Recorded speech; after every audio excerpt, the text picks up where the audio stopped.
3D max में interior designing करने के 4 मॉड्यूल है, 4 फेज है, तुम ऐसे भी कह सकते हो। Phase 1 modelling, phase 2 texturing, phase 3 lighting और फेज 4 फिर लास्ट में रेंडरिंग। ठीक है। अब ये देख रहे हो, ये अभी मेरा फेज चल रहा है मॉडलिंग का, जिसमें मैं सब कुछ मॉडल कर रहा हूँ। ठीक है। तो मैं लेकिन मॉडलिंग में एक चीज़ याद रखो, पहले के टाइम पे बनाना पड़ता था A to Z।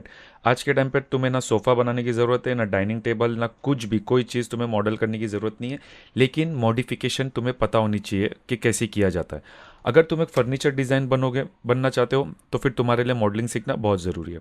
लेकिन अगर तुम इंटीरियर डिज़ाइनर बनना चाहते हो तो तुम्हारे लिए मॉडलिंग के टूल्स पता होने चाहिए कि किस चीज़ को कैसे मॉडल किया जा सकता है, कैसे उसको मॉडिफिकेशन की जा सकती है। ठीक है। तो 3D मैक्स में दो किस्म की मॉडलिंग है, एक होती है पॉली और एक होती है स्प्लाइन। ठीक है। पॉलीगॉन मॉडलिंग यहाँ मिलेगी स्टैंडर्ड प्रिमिटिव्स में, बॉक्स, स्फीयर, सिलेंडर।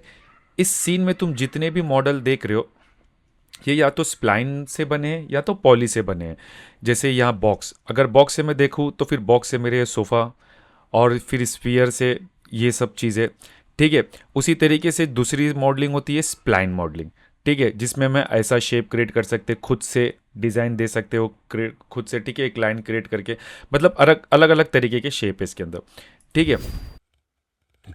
अब ये जो है पॉली मॉडल्स है, ठीक है, इससे शुरू होती है पॉली मॉडलिंग। और इसी के बाजू में है स्प्लाइन, जिससे शुरू होती है स्प्लाइन मॉडलिंग। ठीक है। तो पहले पॉली मॉडलिंग की कुछ बेसिक चीज़ें देखेंगे। तो मैं बॉक्स एक सिलेक्ट करता हूँ, ठीक है। तो बॉक्स जब मैं सिलेक्ट करूँगा तो लेंथ, विड्थ, हाइट मैं यहाँ से भी डिफ़ॉल्ट सेट कर सकता हूँ, या तो फिर इधर आता हूँ मैं टॉप व्यू, फ्रंट व्यू और पर्सपेक्टिव में। मैं यहाँ लेफ़्ट क्लिक पकड़ता हूँ, ठीक है, और पकड़े रखता हूँ लेफ़्ट क्लिक को, फिर ड्रैग करता हूँ माउस को, मुझे जितना बड़ा ना बॉक्स चाहिए, ओके, यहाँ तक मैं लेता हूँ। फिर ओके, मैं यहाँ पे छोड़ता हूँ तो मेरी लेंथ विड्थ हो गई। अब मैं हाइट, ये मेरी हाइट कितनी चाहिए, ठीक है। अब यहाँ पे मैं फिर से लेफ़्ट क्लिक प्रेस करता हूँ तो मेरा बॉक्स हो जाता है, ठीक है। अब राइट क्लिक से मैं एग्जिट, क्योंकि मेरा बॉक्स अभी तक सिलेक्ट है, मैं कहीं पर भी सिलेक्ट करूंगा तो बॉक्स क्रिएट हो जाएगा। तो मैं राइट क्लिक से पहले एग्जिट होता हूँ, ठीक है। अब जब मैं बॉक्स बना दिया उधर पर तो देख रहे हो यहाँ पे 3 एक्सिस आ गई है। ये 3 एक्स वाई जेड, इसको कहते हैं axis, X axis, Y axis, Z axis, ठीक है। और ये होता है पाइवट। जब भी कोई तुम मॉडल बनाओगे तो उस चीज़ का एक पाइवट सेंटर, एक बेस एक बन जाता है, डिफ़ॉल्ट क्रिएट हो जाता है, और वहीं से उसकी लाइटिंग, उसकी टेक्सचरिंग, उसकी हर चीज़ 3D मैक्स कैलकुलेट करता है, ठीक है। तो जब मैं डब्ल्यू प्रेस करूँगा तो ये एक्स वाई जेड जो है ये है मूव टूल, ठीक है। मूव करने के लिए कोई भी ऑब्जेक्ट को ऑल्ट डब्ल्यू में प्रेस करता हूँ, ठीक है। तो ये अब ये मूव टूल देख रहे हो, डब्ल्यू एक्स वाई जेड, ये है 3 डायमेंशन 3 एक्सिस। एक्स एक्सिस में इसको लेके मैं जो लेफ्ट क्लिक से पकड़ के, ठीक है, या वाई एक्सिस में, ठीक है, या जेड एक्सिस में, कोई भी एक्सिस में लेके जा सकता हूँ, ठीक है। फिर यहाँ से भी मैं पकड़ सकता हूँ उसको, कहीं से भी। ऑल्ट डब्ल्यू टॉप में आऊँ तो मुझे टॉप में सिर्फ 2 व्यू मिल रहे हैं, 2 एक्सिस मिल रहे हैं। जैसा कि मैंने पहले बताया था 2D होता है वो, तो इसलिए हमें 2 एक्सिस मिल रहे हैं। यहाँ पे वाई एक्स है तो यहाँ पे जेड एक्स, यहाँ पे वाई जेड है, लेकिन यहाँ पे एक्स वाई जेड है। तो मैं इसको टॉप व्यू से यहाँ से एडजस्ट करूँ, बराबर सेंटर में इधर लेके आऊँ। लेकिन अब ये यहाँ से मेरा देखो ग्रिड से फ्रंट व्यू, यहाँ से मेरा ग्रिड से ये नीचे, तो मैं यहाँ से उसको ऊपर ले गया हूँ, जो मुझे टॉप व्यू से नहीं पता चल रहा है। तो मैं यहाँ से उसको ऊपर लेके आ जाऊँ, ठीक है। यहाँ देखो लेफ्ट व्यू से बराबर है, ओके, ठीक है। अब मैं पर्सपेक्टिव पे ऑल्ट डब्ल्यू, अभी मेरा बराबर सेंटर में आ गया, ठीक है।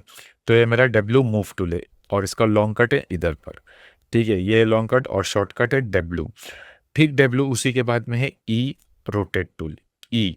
जब मैं ई प्रेस करूंगा तो सेम वैसे ही हर जगह 2D, 2 एक्सिस आ जाते हैं, और इसमें 3 XY Z, ठीक है। तो ये देख रहे हो इसमें रेड, येलो, ग्रीन। अब मैं इसको कोई भी एक्सिस में ले सकता हूँ, ठीक है, कहीं पे भी रोटेट करो, ओके, किसी भी, ठीक है। कंट्रोल Z,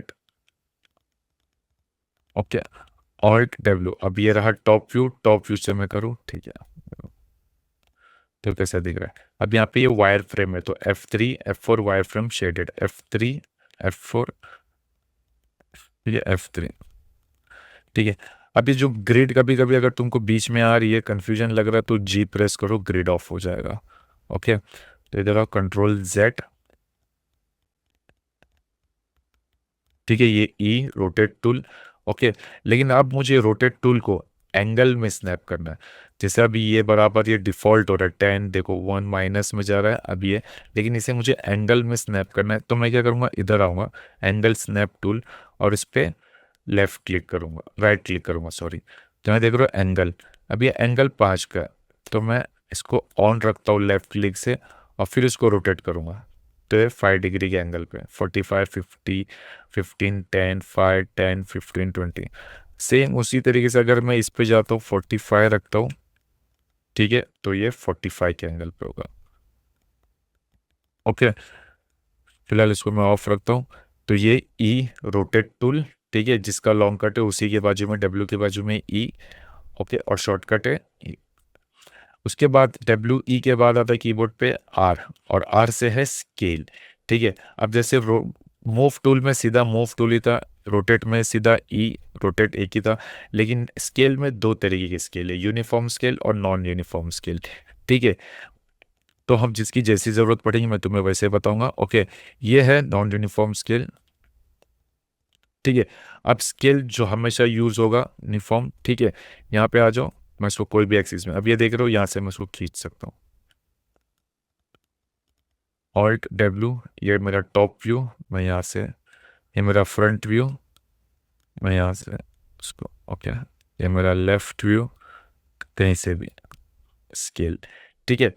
अब स्केल करने के बाद याद है जब मैंने पहले बताया था, ये इसका शॉर्टकट है आर, WER, ये हो गया मूव रोटेट और स्केल, ठीक है। ओके, तो ये हमारा स्केल, ठीक है। अब स्केल में देखो, अब यहाँ से बहुत तरीके से इसको तुम स्केल कर सकते हो, यूनिफॉर्मली, नॉन यूनिफॉर्मली, ठीक है, मतलब कुछ पोर्शन और विदाउट कुछ पोर्शन से, तो डिपेंड करता है तुम्हारे ऑब्जेक्ट्स पे, जैसे जैसे हमारे पास ऑब्जेक्ट्स आएंगे, ठीक है।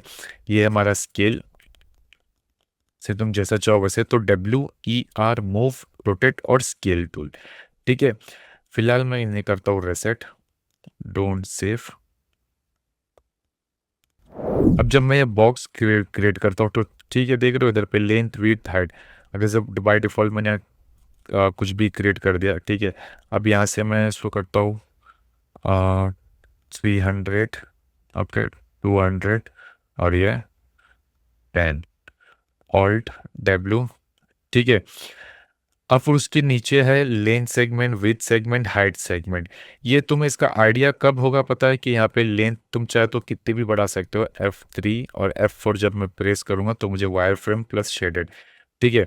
ये मुझे जितनी भी विड्थ सेगमेंट चाहिए मैं यहाँ पे कर दे रहा हूँ, ओके। अब क्या फ़ायदा क्या होता है, तुम आगे चल के सोफ़ा बना रहे हो या चेयर बना रहे हो या कुछ भी मॉडल कर रहे हो, तो तुम्हें उस वक्त आइडिया होता है कि मुझे यहाँ पे कितनी सेगमेंट्स डालनी थी, जिससे मेरा मॉडलिंग का काम फास्ट होगा। इसीलिए हम उस हिसाब से आगे हमें क्या बनाना है उस हिसाब से हम यहाँ पे लेन सेगमेंट आगे भी ऐड कर सकते हो, लेकिन यहीं से करोगे तो ज़्यादा फ़ायदा होगा, ठीक है। अब इसको मैं सिलेक्ट करता हूँ, तो इनका जाके मैं नाम भी चेंज कर सकता हूँ, जैसे इसका नाम है बॉक्स, तो फिलहाल बॉक्स ही रहने दो, बॉक्स 1। इसको मैं यहाँ से कोई भी कलर भी दे सकता हूँ, ठीक है। फिर यहाँ है स्टैंडर्ड प्रिमिटिव्स के ठीक ऊपर प्लस, यहाँ पे है उसका मॉडिफायर, उसके पैरामीटर्स। तुम जो भी क्रिएट करोगे उसके जो टूल से पैरामीटर्स है वो हमें सब यहाँ मिलेंगे मॉडिफिकेशन के लिए, ठीक है। तो बॉक्स, अभी आ गया मेरा बॉक्स डब्ल्यू, मूव टूल, ठीक है।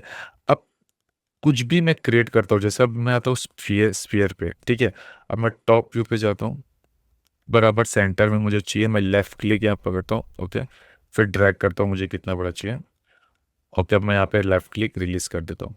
अब मैं पर्सपेक्टिव में जाता हूँ, PZ, ठीक है। राइट क्लिक से पहले मैं एग्जिट, एग्जिट याद सुना, एग्जिट। अब इससे ऊपर लेके आता हूँ, ठीक है, फिर इधर जाता हूँ। अब मुझे इसमें देखना है इसके पैरामीटर्स क्या दिए, रेडियस मुझे कितना चाहिए, फिलहाल मुझे रेडियस चाहिए 20 का, ओके। सेगमेंट्स मुझे जितने सेगमेंट्स बढ़ा दो, ओके, 42, ठीक है। स्मूथ करना है और 64, ठीक है। हेमिस्फीयर, स्लाइस ऑन, स्क्वैश, बहुत सारी इसके अंदर दिया। अभी स्लाइस अगर तुम्हें रखना है तो देखो यहाँ से सो कट भी कर सकते हो, ठीक है। बेस टू पाइवट, फिलहाल इसको ऐसे ही रहने दो, बेस टू पाइवट, जैसे मैंने बताया पाइवट सेंटर, ये आगे बहुत काम आएगा, ये चीज़ बहुत काम की है, क्या है आगे समझेगा। अभी फिलहाल बेस टू पाइवट को मैं फिलहाल हटा देता हूँ, जहाँ से वो बना है वहीं से रहने दो। ये दोनों चीज़ें टेक्सचरिंग में कवर होगी, ठीक है। तो बताने का क्या है मेरा मकसद, कि यहाँ पर मॉडल जितने भी है मकसद, cone, geosphere, cylinder, tube, torus, pyramid, तुम जितने भी क्रिएट करोगे, अभी यहाँ पे मैंने कोन क्रिएट किया, अब मैं यहाँ आता हूँ, ओके, ठीक है। तो उसमें भी रेडियस, रेडियस 2, हाइट, सेगमेंट्स, मतलब बहुत सारे पैरामीटर्स दिए। तो तुम्हें ये चेक करना होगा। अगर तुम ये सब चेक करोगे तो तुम्हें फिर आगे चल के मॉडलिंग पे तुम्हें आसानी होगी कि कोई चीज़ हमें तुम्हें बनाना है तो स्टार्टिंग में तुम्हें कौन सा बेस लेना था और उसके अंदर कितने सेगमेंट्स ऐड करने थे, तो तुम्हारा ये मॉडल जल्द से जल्द तैयार होता। ठीक है, तो ये पैरामीटर्स चेक कर लेना। Why do I